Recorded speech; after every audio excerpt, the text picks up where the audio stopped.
Hey, and welcome to Pink Pearl Tarot. I'm Eleanor. Today's Pick a Card Tarot reading is asking about where the joy has gone, what is blocking it, and why does it seem unreachable, however you want to word it. And so if you're connecting with joy, this reading might not be for you, or it could enhance something for you.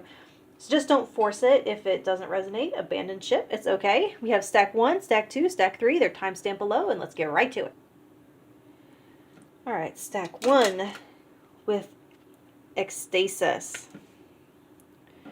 You have dance. Take inspiration from the moonlight dancing on the surface of the sea.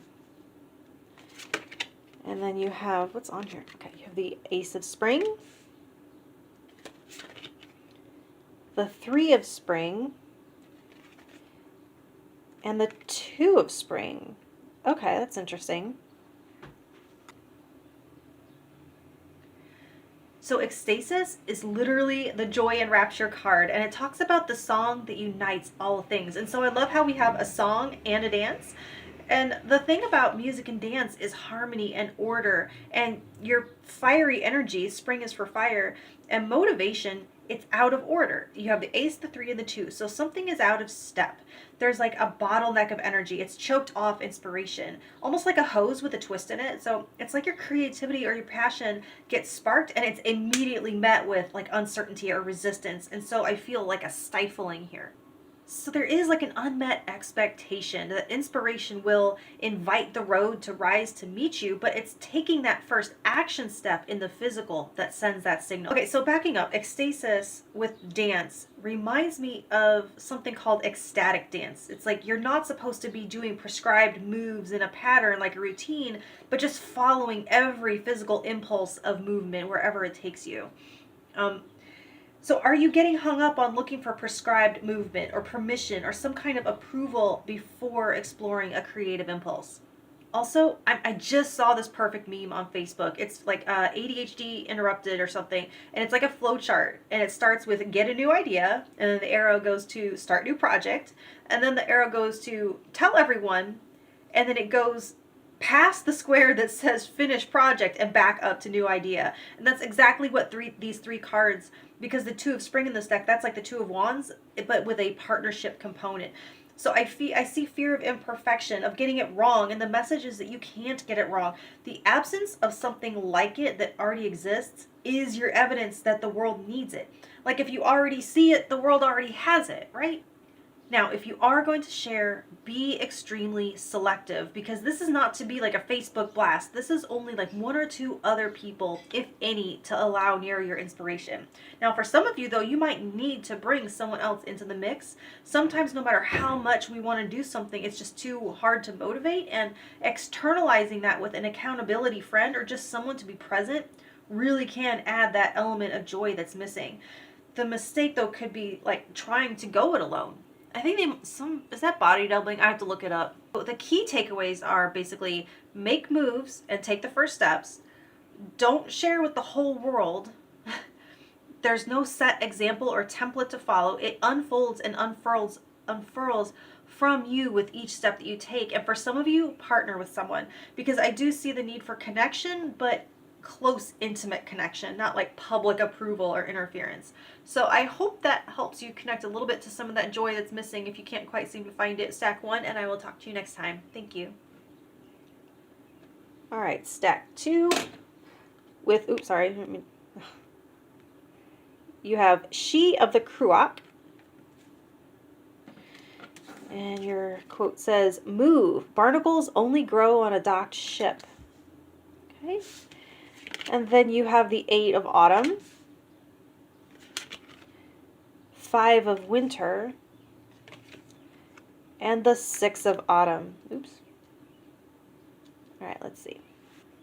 So something has been severed and resulted in an unmoored disorientation, a desperate flailing to find solid ground again. And this is something in the recent past that has knocked you down a peg or two on Maslow's hierarchy of needs. Maybe like a job loss, a pay cut, a business venture not quite working out, or damage to your home. Now, this is not a prediction. This is what has happened to put you here. So if there's nothing like that, then try one of the other stacks. You already know what this is, if this is your stack.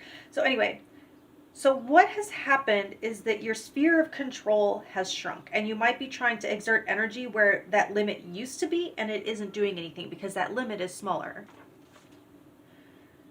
You might need to draw that tighter to you and to concentrate your energy and power in that smaller sphere to reclaim that sense of rootedness and traction of being held by gravity again.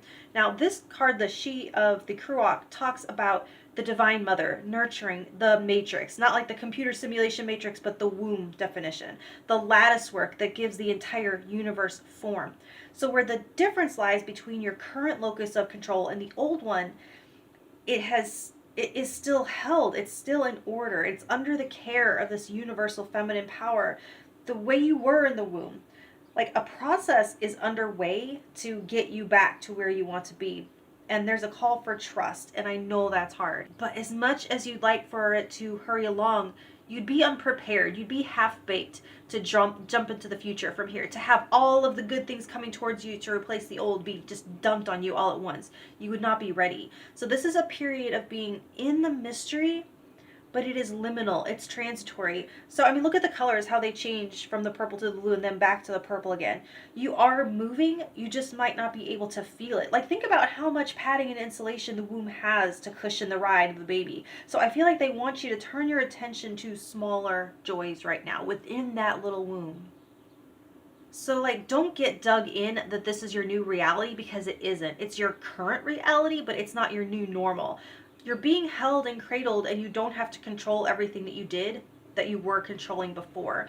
Just what's in that sphere as it exists right now. And they know this is difficult and that is being acknowledged here, and you do have some hard things to feel, but the darkness does clear and your sphere expands back out again. Now, I cannot give medical or mental health advice, but I will share my own personal experience with you. My medicine of choice for when I am in it is to go for a walk, and especially with music. It has to have music.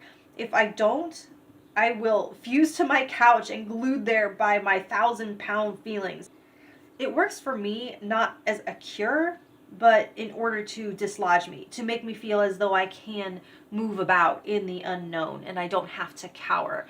So I hope that makes some sense, stack 2, and I hope it helps you, and I will talk to you next time. Thank you.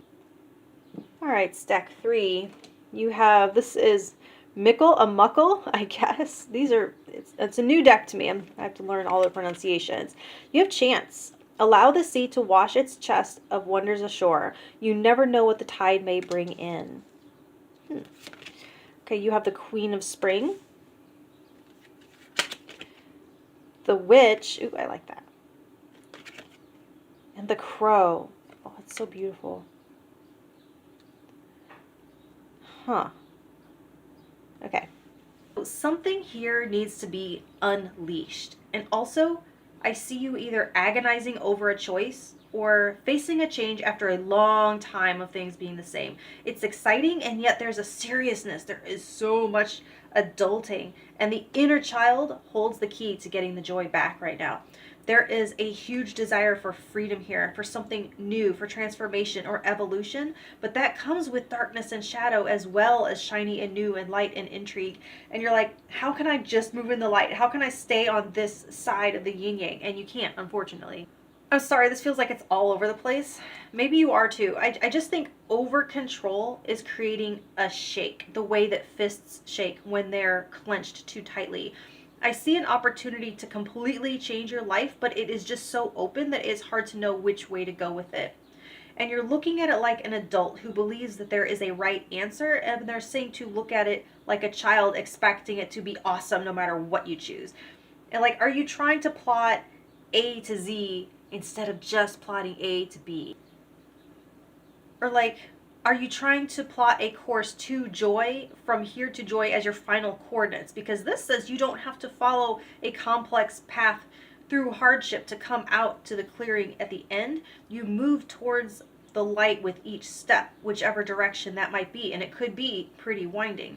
It's an adventure more so than a journey, but there's a difference. So it's like following a river. You don't know where it comes out, only that it must flow to something, and that's what they're wanting you to trust right now, stack 3. So I hope that makes some sense. I hope it helps, and I'll talk to you next time. Thank you.